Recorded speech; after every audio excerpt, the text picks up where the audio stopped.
Hey there, welcome to GSPN's 2024 NBA draft coverage. You know what? I'm going to do it again. If anyone was watching from the jump, I forgot to hit record. Oh wait, now I hit start record. Now I got to stop. Here we go. Here's the real pod. Everyone, this is a sneak preview behind the curtain for everyone in here.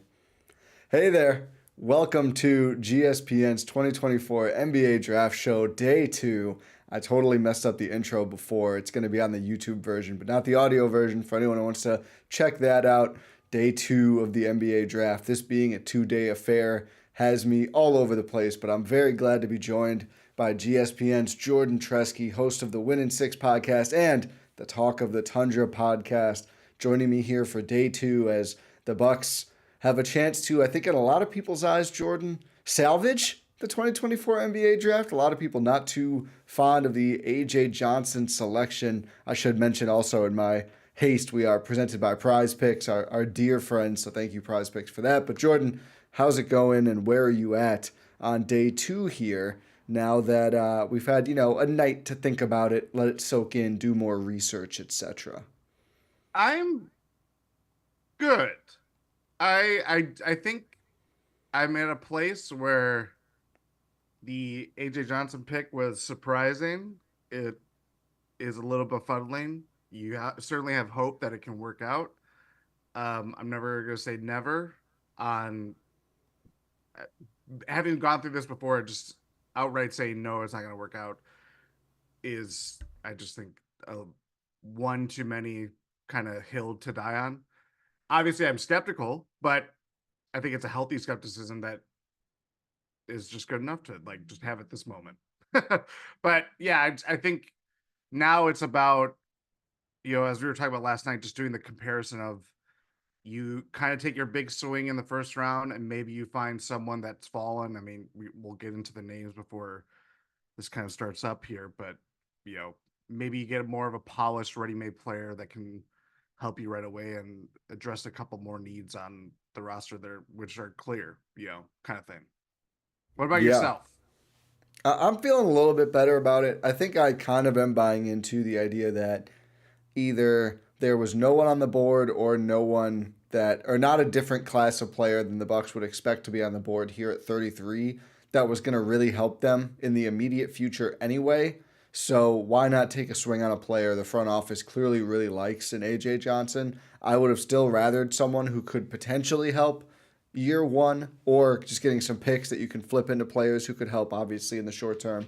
But I don't, I wouldn't, my thought on it is I don't hate it anymore, but I still don't like it. And I agree with you. We never know. We never totally know. I mean, I think one thing that I took away is a lot of people in the chat are asking about Rohan here on YouTube. Rohan, he is communicative as of this morning. He won't be on the show here.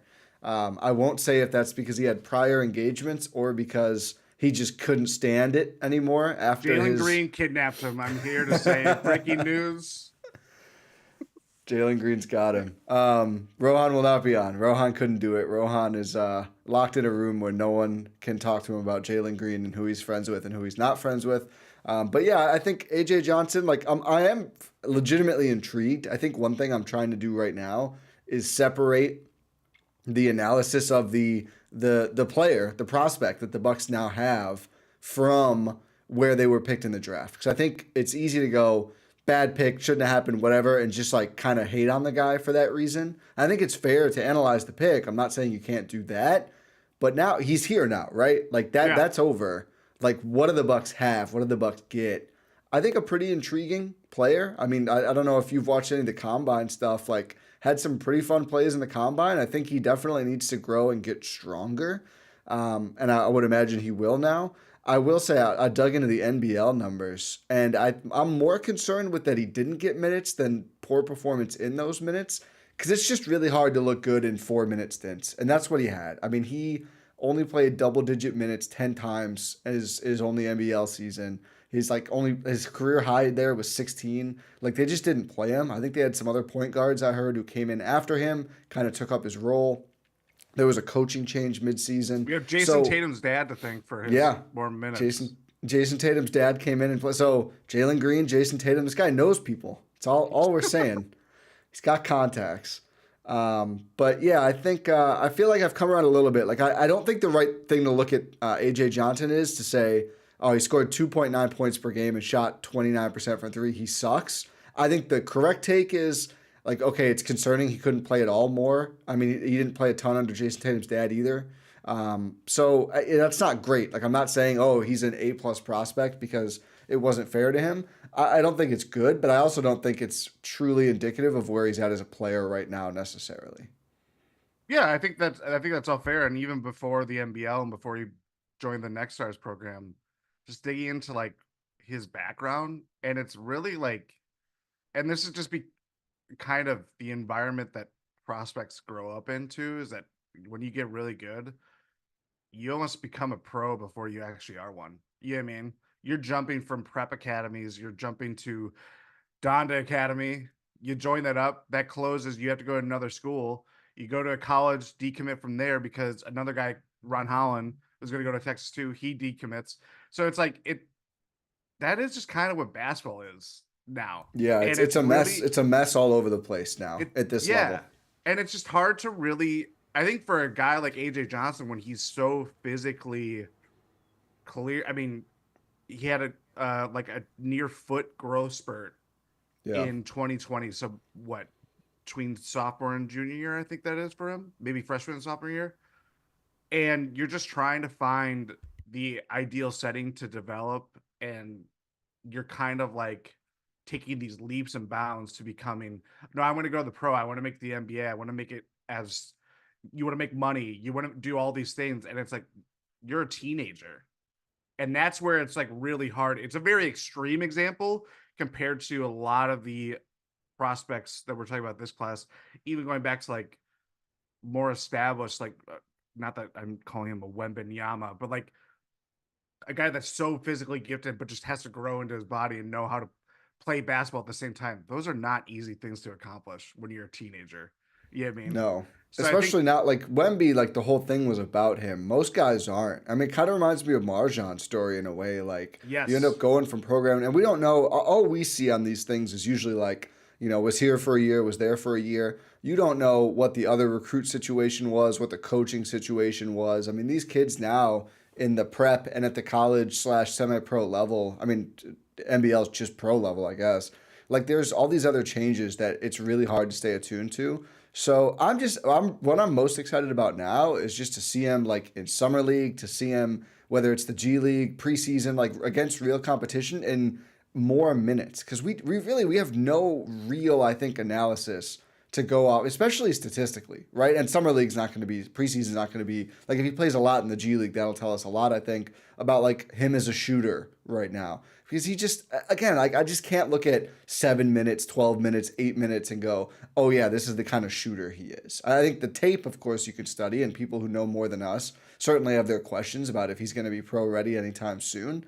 I'm going to be interested to see like what does a summer in the Bucks strength and conditioning staff do for him. What is another year older? What is going from 18 to 19 this offseason after going through a hard pro season in Australia, physically hard? What does that do for his frame? I know he looked like a good athlete who could hang at the combine. I think there were some off-ball defensive qualms, but I mean, it's the NBA combine teams. Like, it's not going to be a beautiful game Spurs situation for anybody. I'm excited to see him more. We're here now. I think we both think we would have liked to see a win now player. And maybe the Bucks will add one here at 33. I mean, we should have some insight pretty soon on that or via trade. Trades are really circling around the league right now. We can talk about those too.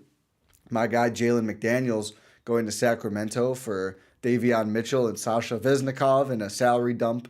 I do wonder if Davion Mitchell springs loose. Kind of an intriguing guard defender, although can't shoot, really short. Like not a guy you'd start, but if there's a lot of defensive first point guards out there. I'd much rather have Chris Dunn than him, but maybe could shake loose. How many non-shooters can Toronto have? Is the real question here. it's their identity. Yeah, it really is. Just a bunch of guys who run around, don't shoot. Yeah, couple of former Raptors really got paid this last week. I saw a lot of Raptors people I follow going, Toronto couldn't get any more for these $500 million men? I'm like, that's a pretty good question. Yeah, it's why holding on to them as long as they did just didn't make sense, and it's why they're where they are now. I'm guessing that Yeah. they'd probably rather have where they are right now, but I don't know. That whole roster building is kind of weird. especially when they Yeah. paid like Hurdle a lot of money. That's the one. That's the one that and that trade too. I mean, they just gave up. Well, I guess what They Dillingham, got which turned into like 2 future firsts for San Antonio for that Pirtle trade. That was costly. yeah. Um, I think the one thing I wrote about it too, just like kind of gather more of my thoughts, but I didn't include this part is like we talk so much about, and we're not plugged in. We're not a Sam Vecini. We're not a Jonathan Gavoni. We're not a any draft expert or anything like that. But the prevailing message that I've heard about this draft, even before last year's draft, was that it was not. Was a severe drop off. But we built when we get closer to it, we build up that like there are win now players. There are win now players within the Bucks range. There's going to be someone that falls, and again, the same skepticism that I would have towards AJ Johnson, like fully hitting as this big swing as the Bucks envision, I would hold it to any of these guys. You know what I mean? Like, I just don't. I think if we apply it to just one player, specifically the player that the Bucks selected, you got to hold it to everybody else that we felt like, oh, these are where forecasted in this range. Kyle Filipowski is still on the board, or I'm trying to think of other examples of Oso Iguodaro or like Tyler Kolek. Like these are all not. They're more ready. They're older and all this stuff, and but in theory they can help. But I'm not saying that they're ready to be NBA players or to be even net neutral or positive contributors, because that's the biggest thing when we're talking about guys that can play minutes. You don't want guys that can play minutes and fail. You want them to succeed and play well. And that to me, I think we get lost in this conversation of like, if these guys are playing minutes, it might not be for good reasons. It's because of injuries. It's Right. because of look at when Adrian Griffin was the coach, and they're like, we need to. I need some people that are going to play and play defense and do the things the right way that I want them to play. And it was coming under, again, mitigating circumstances. So like, I just think it's a very, it's so, I don't know, it's a hard conversation, and we're always trying to look into our crystal ball of like, these guys are going to hit, these guys aren't, but we just Yeah. don't know how this story is going to develop next year or even 5 years from now. We don't. But that said, I think to your point, there are some intriguing players left, right? Like there's some players that we didn't expect to fall, whether it's Filipowski, where some frankly disturbing news about Filipowski is circulating right now. I don't think we're really going to get into that, although we may have to if the Bucks take him. Johnny Furphy's someone a lot of people like, a young big wing, 6'8", who looks like he can shoot. Just needs to be like kind of more consistent, I think. But anytime you're 6'8" with a jumper and you're young, I think you're going to be a pretty regarded draft prospect. Bobby Klintman, 6'9" ish from Sweden, would be pretty exciting, I think. I know there's Cam Christie supporters and Cam Christie doubters. I don't know if he's physical enough to get to the rim at the NBA level, but his shot was pretty legit. Oh, John heard the Amazon backup in my background. Listen, I got the window open. I want some fresh air, and this is what happens. Sophie's going crazy too. I don't know if her barks are getting through. I like Adam Bona and Tyler Smith quite a bit. Kevin McCullough is an older wing who could maybe defend.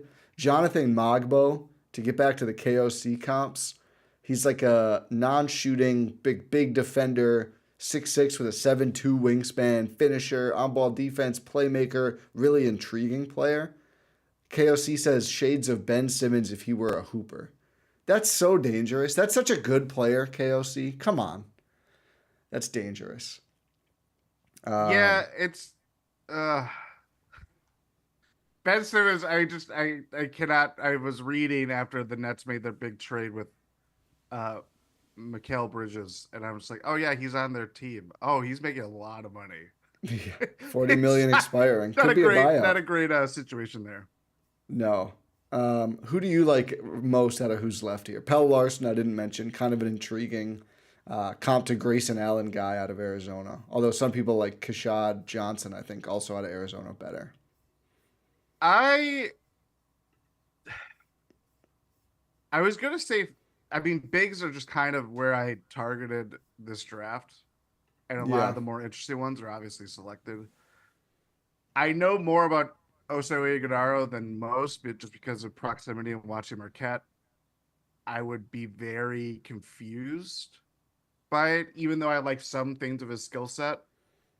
Um, Filipowski It's is kind of interesting in some ways and not interesting in a lot of ways. Like it's like I don't know. I just don't. I'm not inspired. I don't buy him as an NBA player. I really don't. No, and Um, it's I Oso is interesting to me. It would intrigue me a lot. One, it would mean that Sam Vecini is just locked into the Bucks he's the because draft god. he's been all over. Even just more than being a draft god of knowing the players, like he was all over AJ Johnson first in the second and then in the first, and now with the he's been on Oso in the second too. So we'll see what ends up happening there. I believe teams are on the clock. I think it's only 4 minutes per pick in the second round this year. The Raptors have a few minutes left. A pick not yet in, not yet announced. We will be covering with what we see come through on Twitter from the newsbreakers, not just the official picks.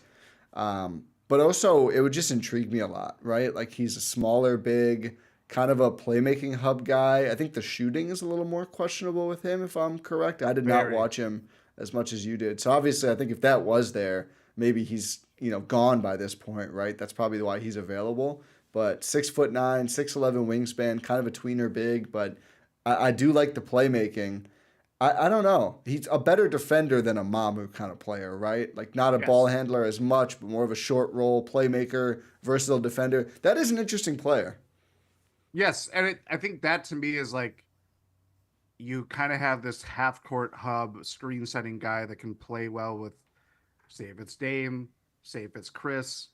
Yeah, That kind of I think it was in Jim Ozarski's article of like having a different shade of center option, which yeah, really the Bucks they have they have Giannis, they have Bobby, they've kept this kind of profile of the big that they have, but they never really invested in like a very athletic, deferential kind of big, but just the shooting question marks are pretty big. He attempted two threes in college, was a 61% free throw shooter, and like just the little stuff like rebounding, like he's just not a very physical player, and that's not what you want to say about a 6'10" guy that doesn't. You want to see him kind of play his role, bang down low, go for boards, all that kind of stuff. So that's where it's like he can do new era big man things, but when you're talking about like traditional kind of big man stuff, he doesn't do it. yeah. So how do you unlock that, or how do you kind of get him into blending both kind of skill sets? I don't know. But does anyone have his free throw percentage pulled up? Like, does he ever project to be a shooter? I understand he won't be right away. Let me pull this up. Uh, mm, 62.3% last year, oh, 54 the 54. year before, and then 73. So 60% for his career. So yeah, probably not realistically. Yeah. That's tough because I think the Al Horford comp is there, like some approximation of Al Horford. But if you're not shooting, that's tough. Jonathan Magbo going to Toronto with pick 31. Again, non-shooters, baby. They can't help themselves. They're addicted. Magbo off the board. Again, I mentioned earlier a 6'6", like 7+ wingspan defender. Like they're just gonna go like tell him to follow around Scotty Barnes. I guess I don't know. I don't know how many Yeah. more of these players they could have, but they sure love him. Masai has his type. Yeah, I don't. Is there has to be some sort of connection there too, because a lot of these, I know it's drawn a lot of Masai having done like basketball without borders and stuff like that. Yeah, I don't know if whatever, but just the positionless kind of everybody can handle but doesn't shoot kind of thing. That's been the Raptors thing for a while. So just yeah. like I guess keep leaning into it, even though you don't have Nick Nurse as your coach anymore. Wow, Magbo actually came up crazy from West Palm Beach, Florida, but went to four different Holy cow! colleges. Yeah, no D1 offers. So really just kind of grinded it out and then got himself first team All WCC this year and then put himself on board. So a great story from Magbo, kind of getting himself to be drafted here, first pick in the second round. interesting second round this year. It sounds like the time between rounds a lot of teams are using to negotiate and try and see who will take a two-way. The Spurs are trying to get guys to take two-ways that they pick at 35 overall, which would be a record according to Jake Fisher. So a different vibe, I guess, or strategy, a better word, we're seeing used here for teams with this second round, in addition to some of the trades we saw beforehand. So Magbo would have been an interesting Bucks player, but probably not one that Bucks fans were dying for. I know some people liked him quite a bit, but he was. I think we're okay with him being taken. I'd say most players that Bucks fans wanted still on the board. Another trade we missed earlier. We didn't talk about on here. Houston Rockets giving up pick 44 for old relative of the Bucks, AJ Griffin from Atlanta. Really interesting trade, I think, just because how many of these young guys can Atlanta have while Ime is like screaming to compete and try and win a championship this year? I feel like it only makes sense if they have some other trade lined up because like they have too many of these guys already. We got Shams already breaking the next pick. Yeah. Kyle Filipowski going to Utah. Flip to Utah.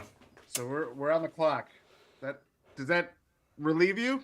That relieves me. Not a big Filipowski guy. So Flip goes to Utah.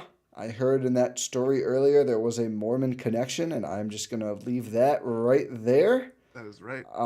That is intriguing. So listen, I think right now you take Bobby Klintman, you take Johnny Furphy, or Tyler Smith, and those are three players that, at least at one point in the cycle, had solid first-round grades. And then this really could turn into the Thon, Malcolm Brogdon situation. I mean, I'm not saying those guys are going to hit like Brogdon, but you could come away with a prospect that's regarded as, oh yeah, you got him at 23, that's no problem, right? That's totally fine, and still get the guy you're really excited about. So honestly, I feel like this kind of worked out. I mean, again, I like Keyshawn George quite a bit, but if they end up with like Bobby Klintman instead of him, then that's just fine by me. Yes. Yes, I think it solves the Bucks' problems of if they're whatever they want to do and just kind of, I don't know, just avoiding potential pitfalls or having to deal with stories that are not pleasant. Not pleasant stories. Yeah, I think I like Tyler Smith a lot. I'd feel good about Bobby though. I'm not going to lie. I think the closer we get, the more I'd rather swing on him. He's 21, so a little older. Not as raw, I think, as he weighs almost 60 pounds more than A.J. Johnson, so certainly has a more bulkier frame.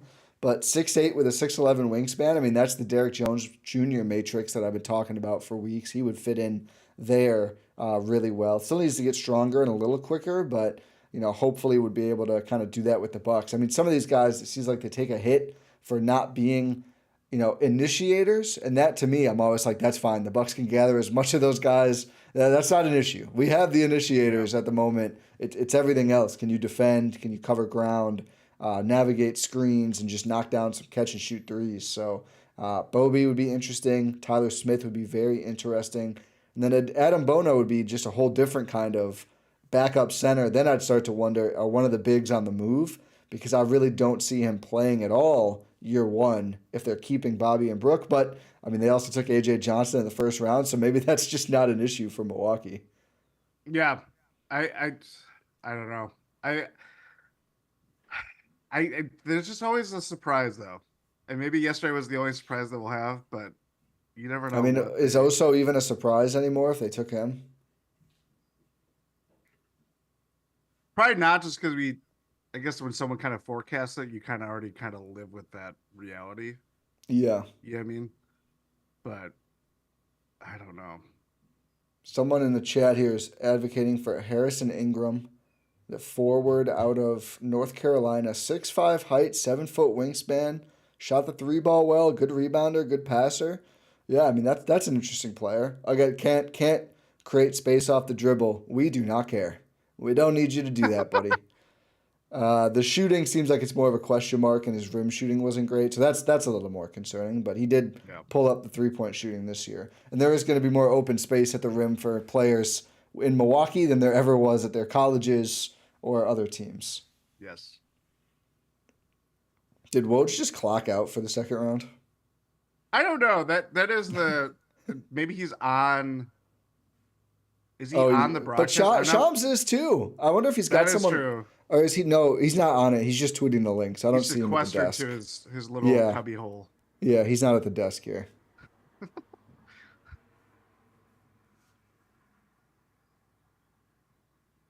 Oh, Sam, the Harrison Ingram advocate in the chat had class with him.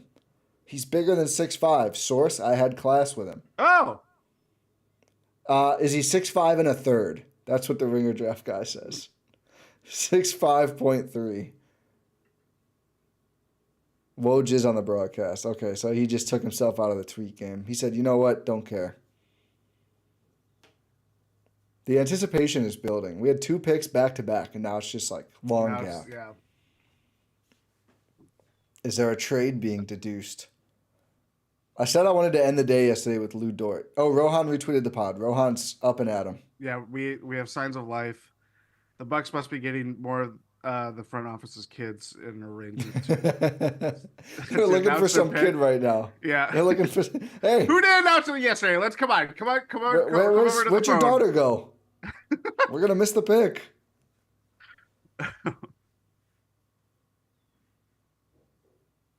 What do y'all think about AJ Johnson? We covered it a little earlier. Cream City, my favorite chatter.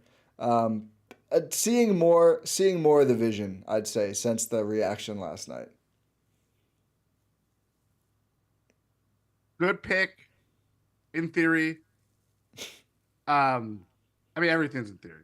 Yeah. But the process of it, I think, will leave people confused. That much is certain. Yeah. But again, if they grab a prospect here who people had first round graded, then it kind of, it's like, this is how the Raiders do the draft every year, which I don't like comparing the Bucks to the Raiders. But for like 5 straight years, they would have a horrible first round pick, and then their second rounder would be like, wow, they got him in the second round, and it kind of works out. I mean, you could have had 2 good prospects too, but it is what it is. Yeah. Sam asks Adam Bona height concerns for a center. Yeah, for sure. That's why he's available in the 30s. He's 6'8", but with I think a 7'4" wingspan.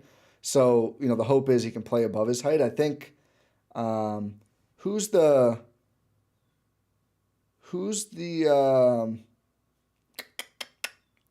Hawks backup center everyone loves? Fernando? No, God. Okongwu. Yeah, Okongwu I think is the same height. So you can play center at that level, but you are often more viewed as a backup, which again, I think Bona is probably projecting as like a backup energy big, but that's a need for teams. Yeah, certainly Milwaukee. Garrett asks, do you see Milwaukee flipping AJ in 33 for future picks? Probably not. I think if they were going to trade that pick, they would trade it right around when they made it. It had more value there, clearly. Everyone's calling it a reach. Tyler Smith. Milwaukee is selecting Tyler Smith at number 33 in the NBA draft, according to Shams. I love it. I love this pick. Still a raw player, but I mean, he's like a nearly 7 foot tall with 7 foot plus wingspan. I think he's a legit shooter and a good athlete. This is another traitsy pick. I mean, they're not looking for production here, but I think Tyler Smith. I just view him, in maybe 1 year, maybe 2 years. Him and Giannis, like that's an awesome, potentially awesome front court with a lot of length, a lot of athleticism, and a lot of shooting. What are your thoughts on Tyler Smith, Jordan? He was the guy that I thought the Bucks were going to select at 23. So he was already on my radar. I think obviously Bucks 2 years ago took Marjan Beauchamp from the G League Ignite, RIP. They've obviously valued that as a development path.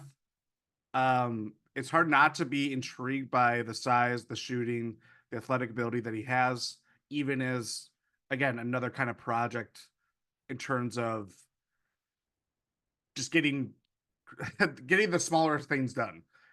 Like playing defense, knowing the rotations, a lot of things like the raw ability that he has is pretty set in stone, but it was very much like acclimating to playing against pros and just getting used to being, a professional at this age. So I think whenever I read a lot about him and stuff like that, it's more of like, can he become what is he at the next level? Is he a 4 or 5? It's more of just like, okay, getting more of just, I don't know, becoming a professional and stuff like that. That I think both AJ Johnson and Tyler Smith are destined to play for the Herd for quite a while next season, and just Yeah. getting used to everything.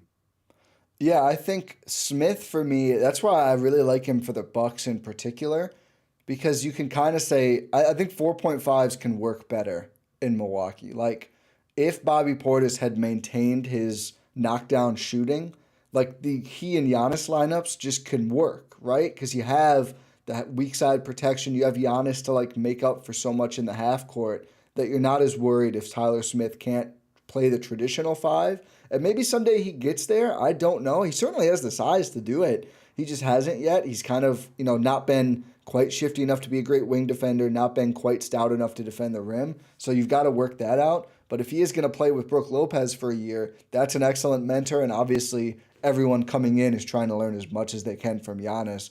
I just look at this player and think at 33 overall, a guy, let me pull up the exact measurements so I'm not just spitballing. I mean, they're impressive. He is technically 6'9", so excuse me there, but with a 7'1" wingspan, not yet 20 years old. I think he moves very well for that size, and Got the bounce too.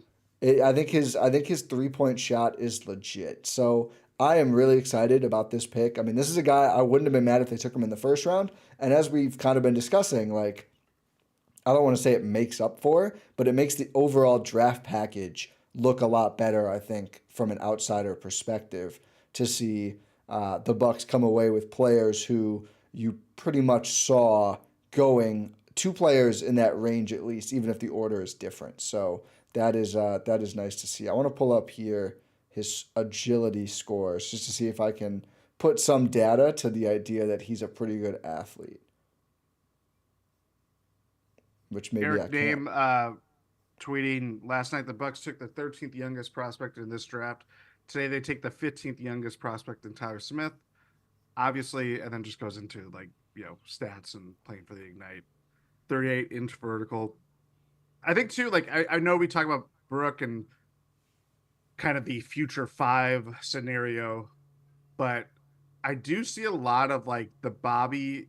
I mean, if he can figure out defensively what he is, because he obviously has the length, positive wingspan is always a good thing.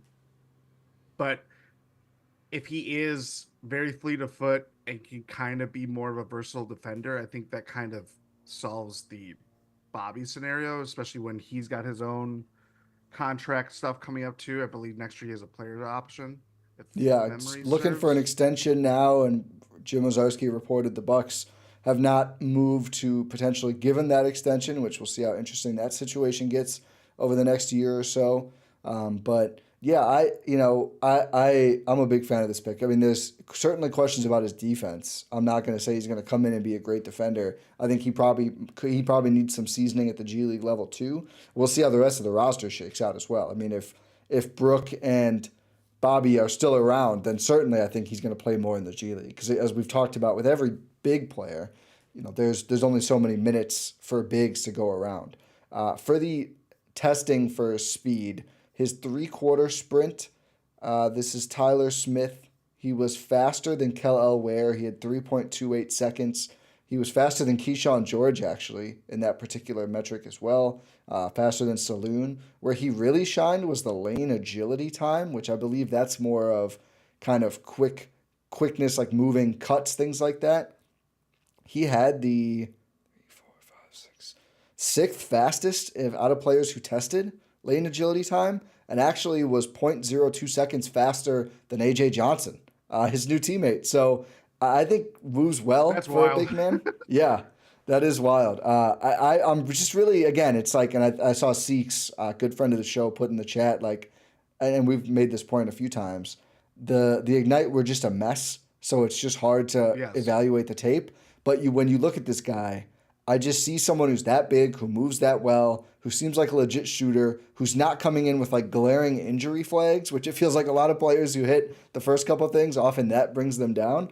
And that just really excites me. I think this too is kind of a question mark pick, but I said earlier today, I'm fine with that. Like you can't conjure up the perfect player for the draft spot to be there, right? You can only work out of who's there. And if the Bucks go, we could take Kevin McCullough, we could take Adam Bona. We don't think they're going to help us this year anyway. Take the player who maybe in a year is a core rotation player, and maybe they come. Maybe it's not like they don't play at all for the first year. Look at an Andre Jackson Jr. Right, and in the G League, Yeah. waited for the opportunity, made the most of it. It could be a situation like that. We need to see the rest of the roster before we see what else happens, or before we project playing time. But I can't wait to see this guy play. Again, Summer League's going to be a movie, dude. AJ Johnson, Tyler Smith, pick and pop, like sign me up. Yeah, Uh, it's not even just summer league; it's G League. I think the yeah, herd, if the Bucks really invest in like getting these guys reps, the herd's gonna be a lot of fun. Um, I think as much as we wanted more of the polished kind of like the double dip, the fact that they're doubling down on youth athleticism, you see more of the skill set here just based on a little bit more consistency in terms of production from Tyler Smith.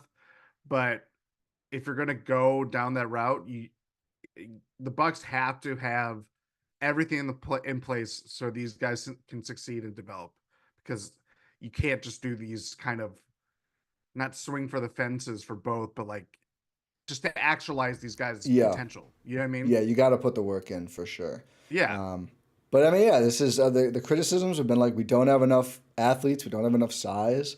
They're trying. I mean, again, it's if there was a player that they could take who could step in immediately and play like that in this draft, they probably would have gone top five. Like Yeah. it wasn't a great draft. So honestly, I feel a lot better about the whole draft from this point of view, and I'm excited to watch these two players grow and to watch like the whole young core now. I mean, the Bucks have, and we'll see if any of them get moved or whatever, but a real like pretty sizable young core. So it'll be about 6 players who would consider that. Andre Jackson Jr., Marjan Beauchamp. If you want to say AJ Green is graduated, if you want to say Ajax is graduated too, I wouldn't begrudge you. But still, younger, newer NFL NBA players. Chris Livingston, of course. I'm not forgetting CL. AJ Johnson and Tyler Smith. I think you could get some real hits out of that group. I think you've already got 2 hits out of that group at least. But if we'll say 4 less proven players, I like coming into the season with those guys and maybe not having 5 uninspiring vets who we don't really want to see playing time anyway. I mean, I've in the past said you don't want to have too many of these guys, and maybe 6 is a bit much. But if you feel good like I do about AJ Green and Ajax, I'm not worried. Like I'm okay with them in the rotation. Then it's 4. That leaves you 10 spots, assuming they keep one open. That's probably fine. I don't need 5 more vets brought in. Bring in 2. Bring in 2 you like, and then let's not worry about, oh, where can we find minutes for Gallo? No offense to Gallo, my close personal friend, but can I put my tinfoil hat on for a second here? Yes, you may. Johnny Furphy goes at 35 to the Pacers. 34, the Knicks trade for Portland's pick and take Tyler Kolek. So here's why I'm putting my tinfoil hat on. It was reported earlier today. So the Knicks are doing this Mikal Bridges trade. If they take back more salary than they send out in that trade, they are hard capped at the first apron, which is very restrictive. If they add Deuce McBride to that trade and open up the trade without bringing back more salary, I think there's a world where they would have a shot to retain Hartenstein. The Thunder could still outbid them, but they'd have a lot more flexibility. They could move the hard cap from the first apron to the second apron, which I think is like $9 million difference, which obviously opens up a lot for them. They're obviously all in. I think it makes a lot of sense if you're departing from your backup point guard to acquire a second round pick to get Tyler Kolek, who is a plug and play backup point guard in the NBA. I have Kohler thoughts again. Marquette. Um, it's probably the only college team that I give a damn about at this point. I don't. I watched AJ Storr today. Yeah, I didn't realize he was on Team Bahamas playing against Yeah, Greece. I watched him commit a travel. So that's your Wisconsin Badger update. But go on about Kolek. I struggle to. I think he's going to be. I see the TJ McConnell comparison, the vibes, if you will. I think for him to succeed, he has to actually look for his own shot, because I've seen too many games where he's more just kind of like waiting to set it up for others. And He runs in and he runs out. So I see that way too yeah, often with him. a lot of the Steve Nash kind of like endlessly dribbling. And it's like, are you trying to reset? What are you trying to do? Like stuff like that like bothered me. And I'm not like a Golden Eagles fan. I'm, yeah. So I don't know. Just I as a never, basketball watcher, I totally get you. I'll watch teams I have no, and I watch the Indiana Fever quite a bit now. I've been watching more WNBA, and sometimes you're just like, Erica Wheeler, what are you doing? yeah. Come on. Like, I'm not that invested in this team, but I need you to do better basketball things. As a basketball fan, I want to see it look better. The Knicks are sending the Blazers future second rounders for Kolek, which makes sense. Indiana is trading for Johnny Furphy. Oh, okay. So the report was they're just drafting him. They didn't have that pick. It sounds like they're trading up for him. And the Spurs are taking Juan Nunez at 36. So Spurs that's pick. the very Spurs pick. That's Yeah, the Luka Vildoza-esque point guard we talked about. So Mhm. Bobby Klitman sliding all of a sudden. We're almost getting to 40 here. Maybe I don't know. We'll see some of these guys. There's always guys that fall into undrafted territory, and then you're talking about Oh, that's a great call. two-way. New You know, CL? Who reps Bobby? is If it we because see Clutch, this could be a future Bucks two-way player. Now that would really be a knockout. of Bronny James territory? Are we? Oh, he's going to be a Piston. Michael Tellum of Excel Sports Management. Oh, Less fun. so yeah, Nunez is going to the Spurs. Purvey going to Indiana. He probably will haunt my dreams next year when the Bucks play the Pacers. Oh my Um, God. So wait, the Spurs traded up a pick or traded down a pick, down a pick, I think. and they got cash and 36 for 35. Pacers, why?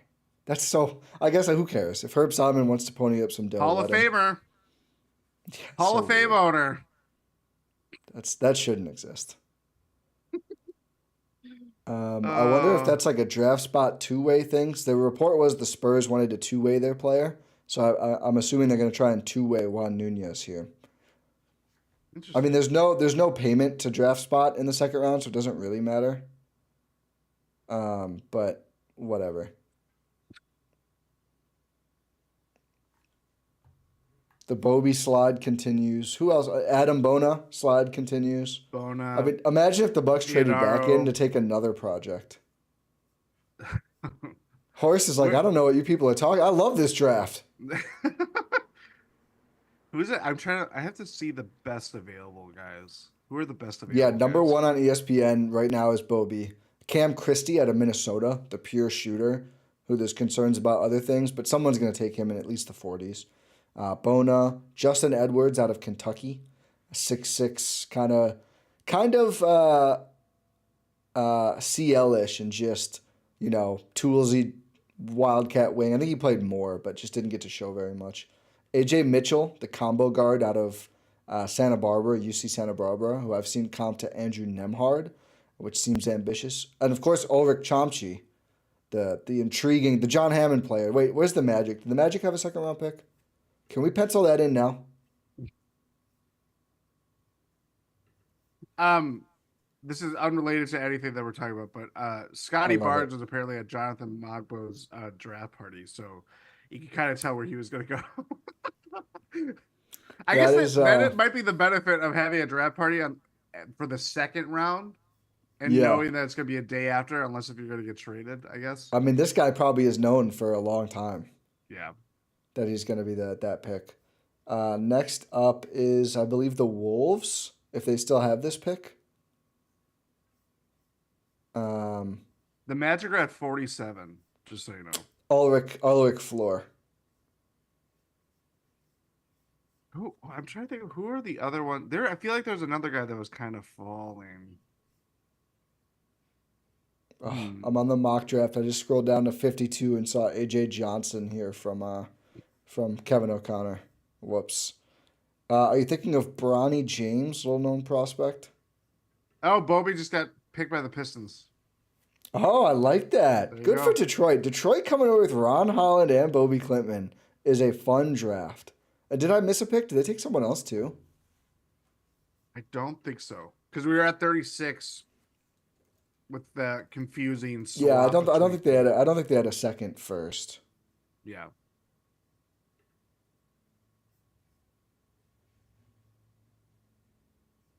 Yeah. I Oh, like their draft. so but yeah, Minnesota's trading 37 to Detroit, which I think that was part of that earlier second round day trade. Oh yeah, they've been moving around a bit here. Yeah. So next up is Knicks, but that may be going in the Kolek trade. I read that pick could be on the menu in that trade, so that may end up being who had that? Blazers. And then they also have 40. Like it's going to get pretty confusing here, tracking who has what pick. Very. I think it's probably going to speed up quite a bit as we go toward the end here.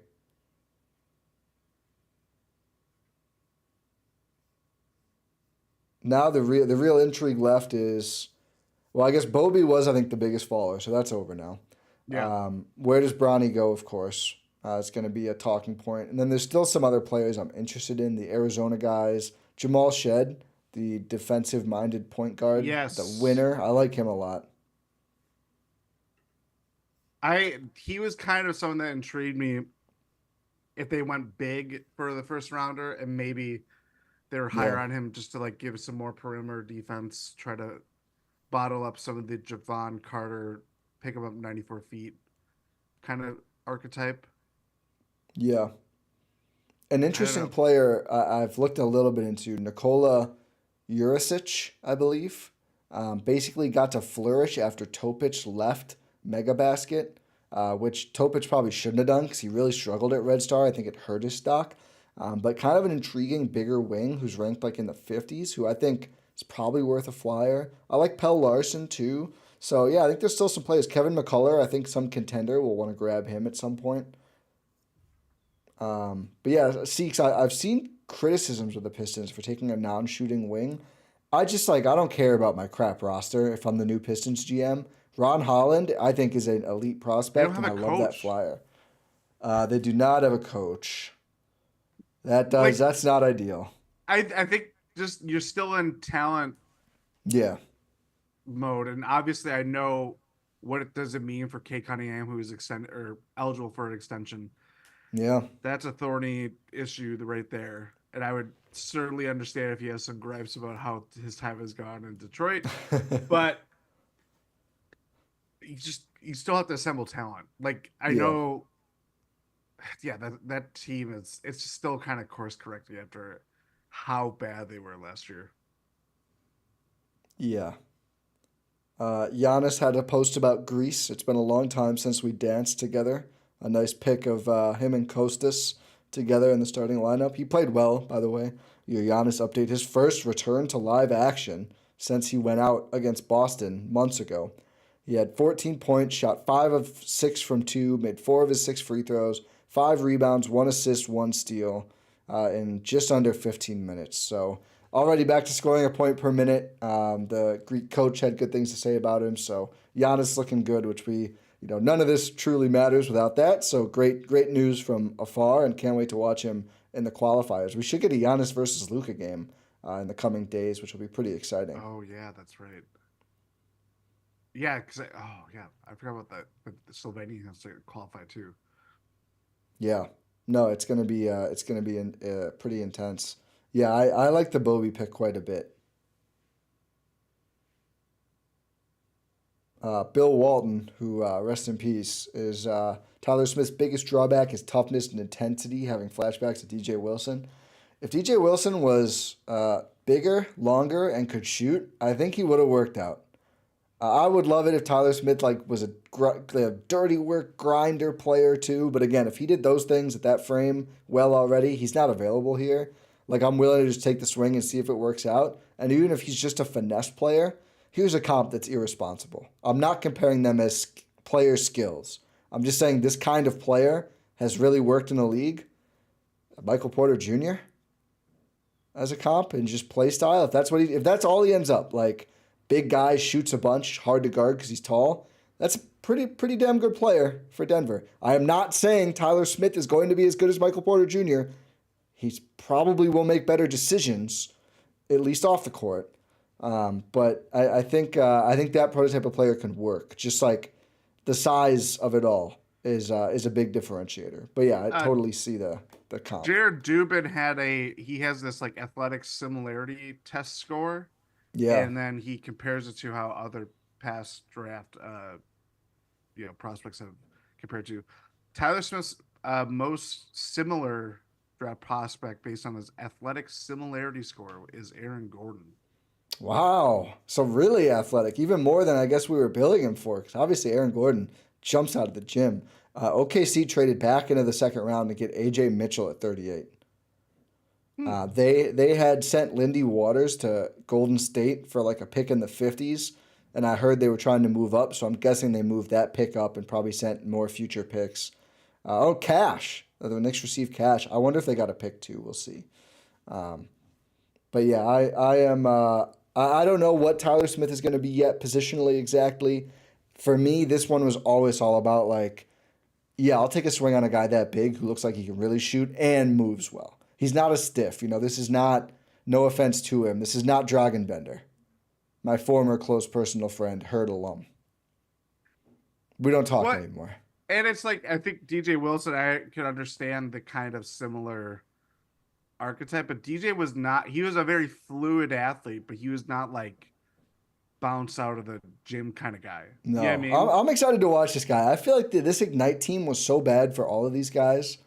And I'm really excited to watch Tyler Smith in the context of like, okay, you played with Ron Holland, Modest Buzelis, etc. before. Let's put you on the floor with Chris Middleton and Giannis and Dame. And I'm obviously not saying he's going to start, but like, I just want to see what he looks like with those guys. Like a big, fluid mover. I mean, this was my first vision for Bobby Portis, was this kind of player of like, let's just like get a huge guy who can space the floor and get downhill. yeah, That in itself, super fun on a Giannis team. yeah. They don't. You don't really have to kind of make up this position profile. They already have some of it. Yeah, I mean, Yeah, it's the easiest thing of just kind of getting another big body who could shoot as well as Tyler Smith projects to do it, and has already started to do it at the pro level. Just keep getting more seasoning there. You know what I mean? yeah, Like that. yeah, That's always going to be nice next to or with a Giannis led team, yeah. and now with Dame and Chris. It is, as you mentioned really aptly before, it is good Bobby Portis insurance too. Yeah, With this extension coming up in the future, not right now, but in the yes, future. yeah, like that's where again, Your offensive first big guy, not true five. Like there's a pathway there. just to go like, are both Tyler Smith and AJ Johnson helping the 2024-25 Milwaukee Bucks? Salary wise, probably just based on Yeah. where they are at. On the court, no. No. You know what I mean? Like if they play, like, and if they show some flashes, we'll salivate on that for the entire year and be like, okay, maybe they were on their New way up. version I of the think, Utah game. yeah, and I think to me, like the unsaid theme of these picks and accumulating young prospects, as unproven as some are compared to others, is that they're betting on the four that they already have in the building to earn rotation minutes, maybe work their way into getting some starts if all goes well. Like Yeah. we're well past time for that to happen. I mean, it's been basically since the championship year where like Dante was obviously a very clear cut starter until he got hurt. Ever since then, it's been like Mamu when he's gotten time and wasn't with the herd.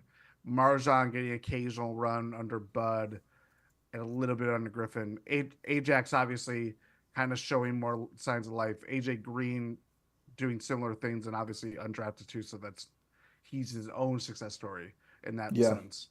Yeah. But just to kind of have all these kind of the iron sharpen iron kind of quality that you want to see of these guys taking the next leap in their careers and just helping the Bucks, because more playing time is going to come with some good highlights and some lowlights. Yeah. Well, I think right now where we sit, assuming there's not like the dynamic Lugens Dort trade, which I would love something like that, but let's just assume that's not going to happen. Let's say I hate to say it, I got the 24 behind me here. Like Pat goes out and someone who competes to start at the 2 comes in. And then it's really like your rotation is you've got your vets, and it's or Pat and or Bobby. I would assume at this point, I think there's a solid chance Bobby and Brooke remain, but I think Bobby could still get moved. I think Bobby more so. We'll recap a couple picks here. They're flying in now, but if it's a place where the young guys are basically all competing for not just one spot, but maybe a starting role before the year. Maybe whoever they bring in as a vet wins that. But I think at this point, if it's not like a proven player, there will be a competition, and then a couple bench spots, and they're able to get real run. I mean, that is the blueprint of what we wanted, and maybe that works out better than just trying the Malik Beasleys and whoever year on year. I mean, maybe that is more sustainable. It's riskier. There's certainly a downside to that strategy, and I think you need to add some more proven talent to this roster, assuming like Crowder, Beasley, etc. are all gone. We'll have a lot more clarity on that Monday after free agency Sunday night opens up. We'll probably be live for that as well, so make sure to stay tuned in here to the YouTube channel for that. But yeah, I think for everyone who's been begging for the young guys, I think we're on track to get what you asked for, because the Bucks did not only they've kept their picks, and there's no other trades so far announced involving the Bucks that they're sending anyone else out. So one big acquisition that I would love to make is Prize Picks, America's #1 daily fantasy sports app with more than 5 million active members. The easiest and most exciting way to play daily fantasy sports, where it's just you against the numbers.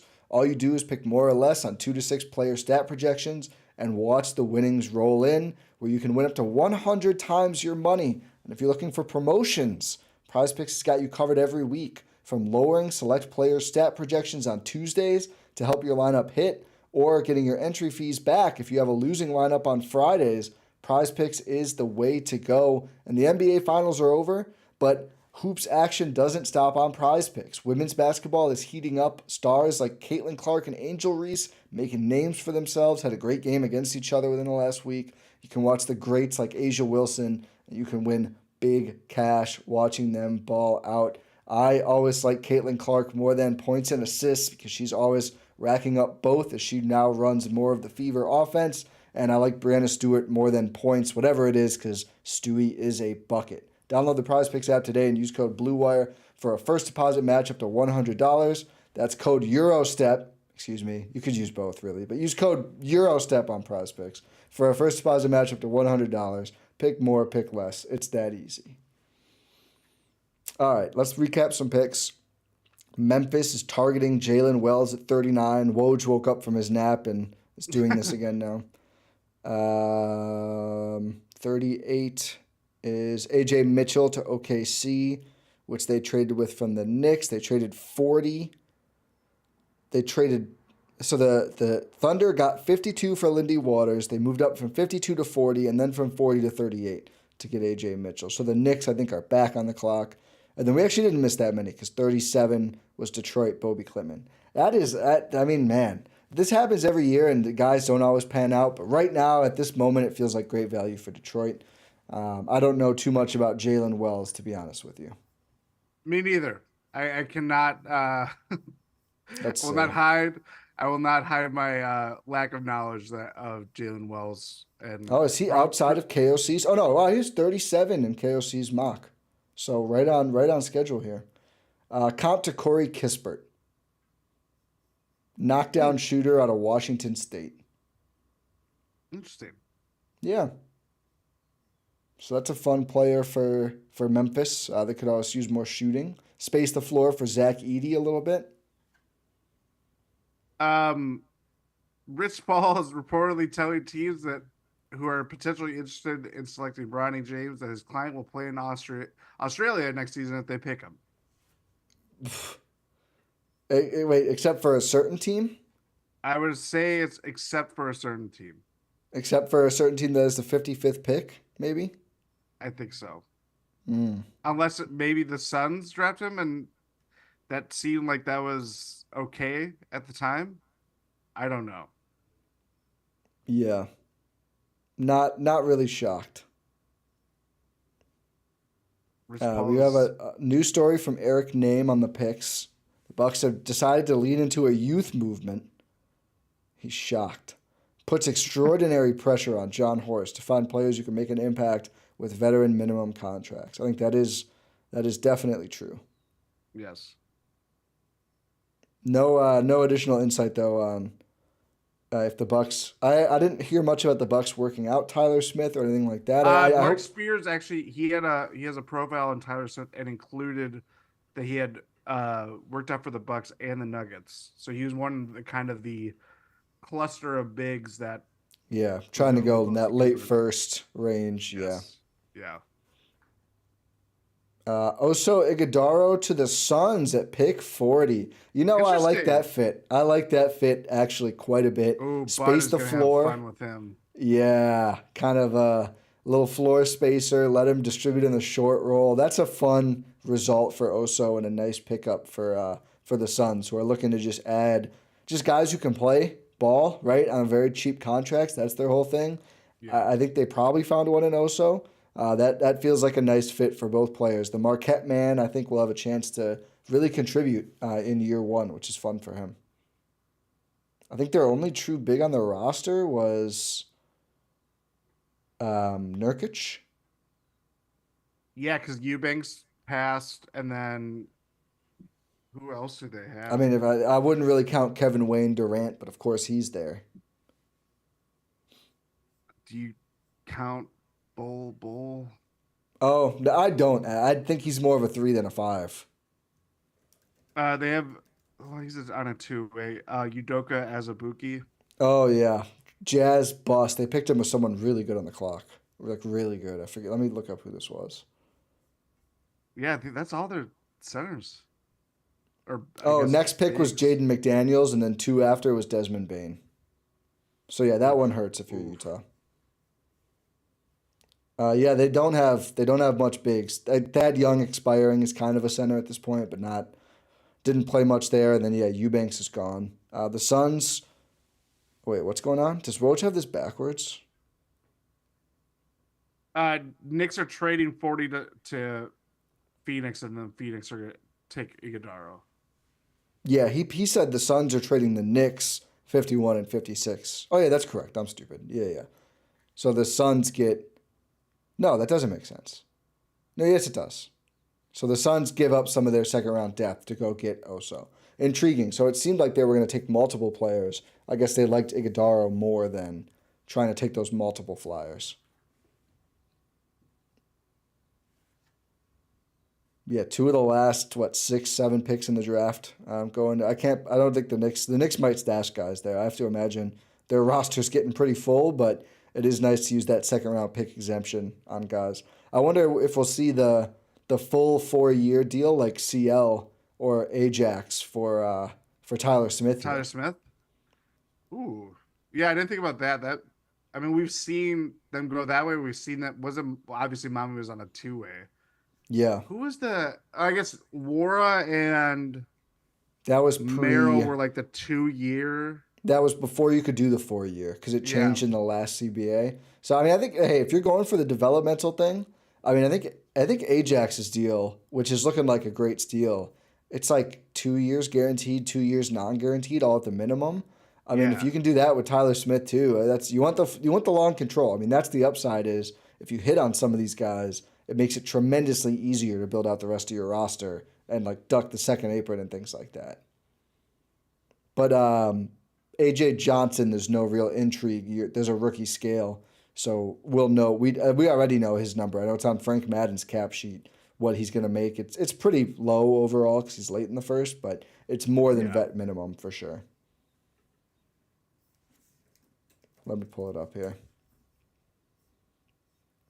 2.9 million in year one, then 3 mil, 3.2, and then 5.5 in the last year, and the last 2 are team options. So less than or about 6 million guaranteed over the first 2 years. So very Yeah. small, and then probably vet min here for Tyler Smith, no matter how many years it is. So yeah, if you look at it, so that's 2. Giannis, Dame, Chris is 5. Bobby Brook is 6. Ajax, Marjan, AJ Green, and Livingston is 10. Pat is 11. So that leaves you with realistically 3 spots if they're going to fill 14, and maybe Thanasis. Mm, if he resigns. Yeah, there Did they was ever? a. We only had the Shams tweet that he had torn his Achilles, right? They never said a. Did the Bucks confirm that? I don't know if they did. I did see in Jim Ozarski's article, one of the recent ones in the Journal Sentinel, he did share that if TA is not on the roster, he could still be in the locker room as a friend and family of players, and he'd be able to rehab his injury at the Bucks facility regardless all summer as a like returning rights free agent or whatever. Yeah, Which I was like, okay, if they're going over this scenario, does that tell us something? I mean, seriously. it's true. I mean, when it happened, I said like this sucks, but that could be the end. I mean, that's a pretty serious injury to come back from. At not like he's old by any means, but a little older than Giannis, and it's just a hard road to totally recover from. Especially now that he seems like he's getting more into the media game as well. Mm, the analysis right there. Maybe I don't know. Well, you never know when the one door might close for an Antetokounmpo and another door might open for the other one. Are you saying Costas? You never Please, know. I've been waiting, man. He had some nice defense on the perimeter against the Bahamas today. He's I I mean He's they the second again best one. He's the second best one for sure. yes. Antetokounmpo, Yes. Oh yeah. in my They've opinion. never maybe feel like when they got Bender, they thought of him as like one, it was a lottery talent to kind of do the second drafts thing. But they had never really just kind of gone all in on just a super bouncy five that can play defense like Kostas can. Yeah, I mean, Yeah. he's done it well at the EuroLeague. Like it's still a step up to the NBA, but Yeah, I think he's a legit player. I would love to see him come over on a two-way if he's still eligible. Let me actually I look don't into think he that is because I quickly. think Does he have like 3 years, I think, at he this had point? two with LA and then he came back to Chicago. Dallas. He didn't Dallas play too. with the Yeah, I forgot about NBA. Dallas too. Yeah, he might not be 2A. He has 3 NBA seasons. Adam Bona to the Sixers at 41. So B-ball Paul maybe on the way out of the door. Non-guaranteed contract if they want their maximum cap space. I think Bona's just a good pickup anyway. But I mean, Yeah. if you're gonna keep B-ball Paul and Embiid, there's not really any regular minutes when those guys are healthy. But health has been an issue for them too. Hugh, I'm not going to read the whole name. Nice try. Huge reaction. It's not actually that bad. Oh no, it's not reaction. I'm not reading the whole name. Asked if Champ can step it up because Doc said in his exit interview wanted to play him more, but he was always injured when they were practicing. He never got to look at him. I think the opportunity is there. I think Marjan posted a nice little hype video of himself today. I mean, that's the thing about where the Bucks are at right now. There's probably 4 different young guys working out at the moment, thinking like, I'm going to start next year. Whether they will Yeah. or not remains to be seen. But at the moment, that spot is wide open. And Okay, KJ Simpson to Charlotte at 42. Where's Andrew Snyder? Are you in the chat? They picked a tiny player. Colorado guy, I think, right? Yep. Little spark plug. 6 feet tall, 6'4" wingspans, not the smallest wingspan, but a real shooter. 43.4% from deep. I think like a real offensive spark plug for Charlotte. I like getting him at this range in the draft. I mean, that size is always a limiting factor, but I think he can come in and score the ball, distribute a little bit, a fun player. And yeah, we talked about Bono a bunch. Just a big defensive upside, gritty guy, energy big. I think probably will always be a backup, but could be a very good one at the NBA level. And Nick Nurse might like unleash him as much as we don't like Nick Nurse around these parts. Yeah. He knows how to, I guess, unlock very athletic big men, even if they aren't Raptors mold. Oh, Andrew's here. Short King Spring. That's right. Greensboro will love KJ. I don't know, man. Who's the backup point guard? Right? I think they have Seth Curry on the roster still, so I guess him. But I think he could compete. I mean, if LaMelo can stay healthy, maybe there's not as much role for him. But I could see KJ playing a bit. We'll see how it goes. Yeah, I wonder when Sheed will go, if he'll go undrafted, or Shed, I think it is. Because I'm a fan of his too. Would be a great Bucks two-way. Woj, we know. 2 minutes ago, Shams had this pick. We just shared KJ Simpson again. Disappointing. Come on. I like how it is just. It's the second round is such a free fall. That's why it's like. I understand. I like having it this early, honestly, just because it. I think also there's other things going on tonight. That's why it's early, but it is just like Is it a debate today? Yeah. Uh, But just the amount of trades, and you're like, what pick? The fact that they're trying to do the NFL version of the draft cast and everything like that. They just have to figure out a lot more stuff with just how the draft is broadcast. Because it's yeah, it would like be nice if they didn't start everything late. late, having just do it. The NFL does it so seamlessly that if picks get traded, granted they're not. I feel like there's probably equal to less movement in the NFL to the NBA, Yeah. but like it's not so hard that this guy's getting traded. Oh, you can tell that he's getting. You know what I mean? Well, the issue is it's because I think the big thing It's there is the it's league the year league, resets, yeah. so they have to wait. They have to wait until the league year to finalize the trades. I mean, it would be nice if it happened before, but then that would. I think they don't want to switch free agency and the draft around. It's like a whole thing. Yeah. But yeah, I agree. It is pretty silly. I think now at least the broadcasts do a little bit better job, but the old hats thing is always a bit ridiculous. Yeah. So I wonder if we're gonna get any Bucks like two ways after this ends. I wonder how long it's gonna take first. Where are we We at? have 42? yeah. So we have 16 picks It's left. probably, I bet it goes till 6. Yeah. Well, they have 4 minutes per pick, so it should be a max now of like It's like 5:30. yeah, could still be quite a while. Yeah, I don't know. I don't know. What is how long do we stay live is the operative question here. That might be, yeah, that's. Are we waiting for we're gonna have to fill a lot of time until Bronny gets drafted if he does, or gets Yeah. shipped up to Australia. Do you think they just like catapult him to Australia if a team dares to even select him before the Lakers do? The Illawarra Hawks have a spot open. We do Next know that. star, Bronny James, come on down. Keith, there is no shot where you're going to live react to the debate. We have another pod to record later. Yes. Jordan's got a bunch of pods to record. Mm-hmm. Dirk wearing the the Bucks draft hat on draft night. Yes, he did. Doesn't mean that they're actually going to select him. That's Adam McGee's hill, and he'll die on that one. Yeah. Same with OG and Norm. Oh, yeah. Too many players.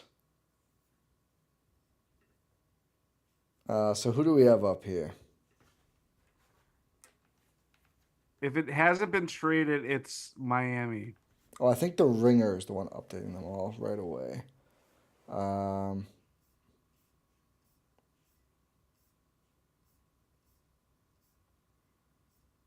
Yeah, this is 43. Yes. Yeah. Miami, Houston, Sacramento.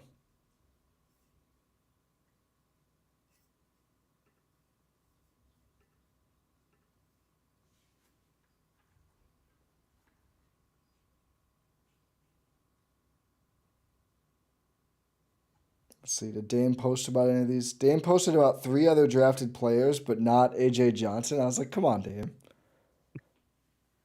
This guy's got to be like sad over here. Yeah, he's like waiting with his Yeah, long pants. he's got the noties on like I used to for Bismack Biyombo.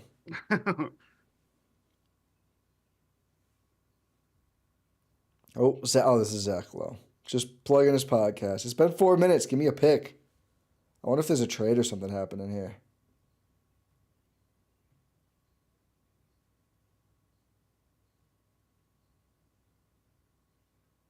Oh, did you? He talks about the Bucks' future. Apparently, I have Yeah, not listened to his podcast. I heard there's a segment called that, and he kind of asked and answered his own like rambly 4 minute question, and then moved on.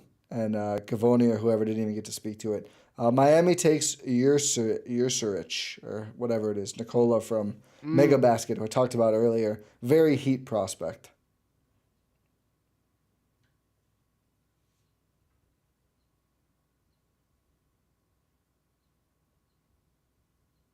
Oh, this was a Bob Myers report on Rich Paul that the don't take him or he's going to Australia.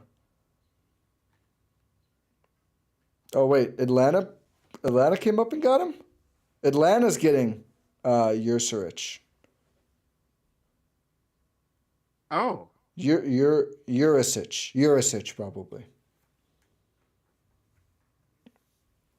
Yeah, so the Hawks get him. Miami trades back one spot, so I'm guessing cash or something yeah. being exchanged here. Atlanta, really? You're that worried about? Whatever. Teams are all. It's always funny to Luxury me when teams do tax. this. Doesn't matter here. They're all vet mins now. Unless if they stash him though. That's true. But I just mean, you're that worried Miami's going to take the guy? Yeah. You can take a different guy overseas if you're that worried. They are worried about the luxury tax, always. But I didn't think Atlanta was next.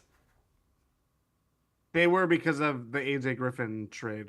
Oh, yeah, that's right. They just got that this morning. Duh. Yeah. So Atlanta, then Sacramento, the Clippers with maybe their first pick of the draft. Are they picked yet? Uh, no, they definitely did not because I think that's all tied up in Everything. probably. I mean, they have to have one every other year, but yeah, I think Yeah. not yet this year.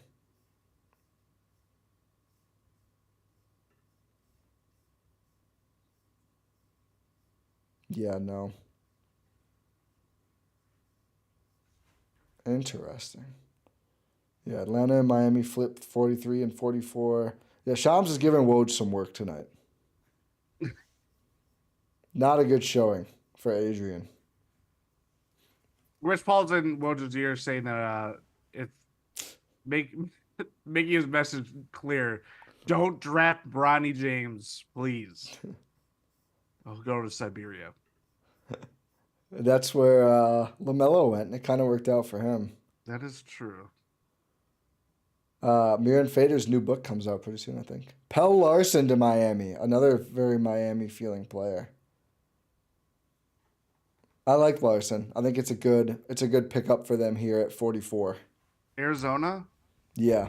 Okay. I'm just Yeah, gonna say their schools like that's why I know him. He's like a pretty fluid offensive player, I think. There's like athleticism and just like all around game questions, but let's see. What's KOC got? I think I said it already. Grayson Allen or Desmond Bain? What? I know. His only minus is that his release is too slow. His pluses are good athlete, knockdown shooter, secondary shot creator, and stout defender. Then why is he here? Like, I don't understand sometimes. I guess because he's 23. Okay, that's why. Yeah. So he's playing against babies. How crazy would it be if Bronny's there at 55 and the Lakers don't take him? It would be very funny. I mean, the trade ups are pretty cheap right now. I wonder if they'll just get it over with soon here. We'll see. Can they? Well, I guess it's the day of that they can trade. Yeah, I mean, if it's just like another pick or cash, they could do it right now. Yeah.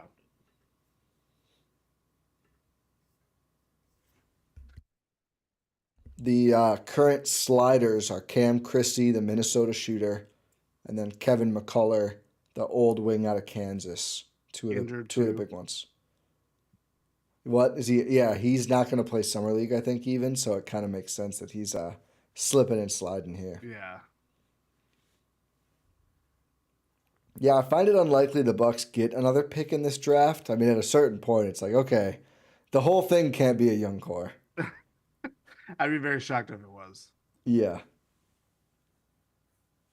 Unless I mean, you can't. They can't buy one, right? I don't think Because so. they're over. Yeah, They're at least an apron team in some fashion. That I don't think they can. it might be a second apron restriction, but I imagine like I just don't like you know what I mean. Like, there's only like 15 more picks gonna go. You could probably get a pretty good guy after the draft. I just it'd be a little silly. I think at this point, all you're looking for is two ways. Yeah. And but we didn't cover it. I mean, I do not think and there's any world where Tyler Smith is a two way. No, I don't think so either. I think he's going to be on a contract. I mean, a two way would be good value, but I think you'd rather just honestly just get the 4 year deal done, similar to Ajax, and then make sure you got him locked in. I mean, you can usually do that with a two way too, but there's just more steps.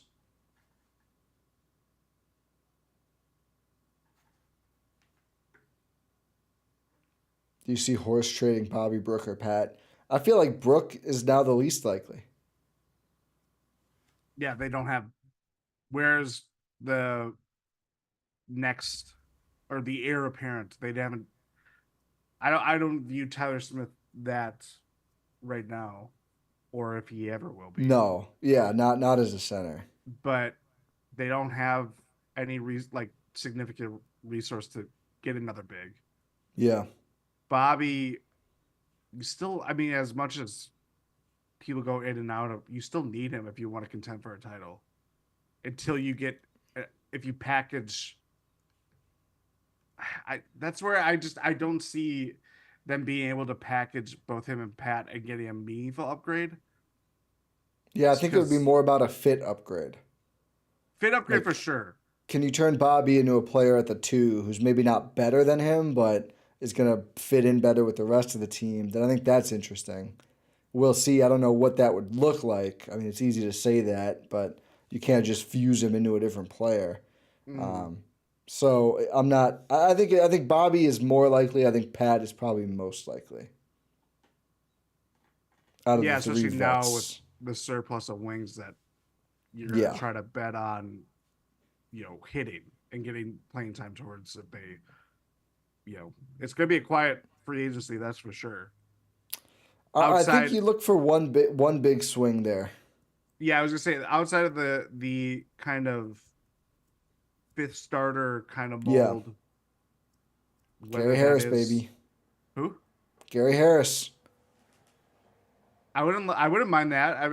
Him, Chris Dunn, I think those are probably the most optimal kind of. It sounds like my guy Haywood Highsmith will not be available. The There's Heat some are crazy already money. negotiating. Yeah, I don't know what we're gonna see happen there. I don't know if I would want if he For if vet he. min, I think there's higher. oh maybe. I mean, yeah, the Bucks can't. I just I, Yeah, I I thought maybe it could be possible, but it looks like it won't be possible. Gary Harris. I like that one. He's not as old as you think either. He's had like a pretty like wild career. Been in a lot of different He was a situations. trade target guy. I remember 2 years ago when he kind of like put everything back together after like injury Yeah. troubles. Well, he was a vet min slash MLE candidate like last year or 2 years ago too. But Orlando resigned. I think it was 2 years ago. Orlando resigned him. I have to imagine now that they're looking to bring in new players, but maybe they'll just resign him again. But he's probably like the best all around guy I'd want to slot in right now, and then just let him compete with the young guys. Who do we have? Toronto's picking Jamal Sheed at 90 Oh, or 90. dude, again with this? Mm-hmm. Every non-shooter, they're like, we need him. Their team's going to be non-functional. They better re-sign Gary Trent. Goodness gracious. Who else? I'm trying to think of. I'll have to look at Hoops Hype's free agency rankings. I'm guessing. Yeah. Rohan and I did a Um, pod on this if anyone wants to check that out where I went through like 40 guys on my list. Rohan had a similar list. So there's a lot out there. A lot aren't good though. no. Um, who? There was another guy that was like, oh yeah, for he's gonna be a. Eric Gordon Uh, today. yeah. There was I some think that interest there makes too. makes more sense if you were to trade Bobby for a defensive player, just like a get buckets off the bench kind of guy. I wouldn't hate it. I mean, I wouldn't hate it even with Bobby, and they could use a little more shot creation off the bench. That's one thing none of these young guys this year I would expect is like creating shots for themselves and others off the dribble. That's not really a skill set they have off the bench Yeah. right now. So we'll see. Maybe Ty gets signed or takes a leap. I mean, that he's in play as well to be a young core guy. I would give him a shot, but I think Eric Gordon would be interesting on that front. I don't think he starts.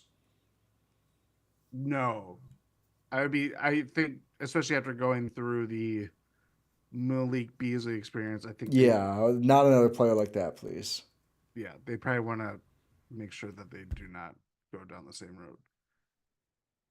Oh, Cam Christie to the Clippers. That's fun. I Oh, like the value there. Looks like a legit shooter.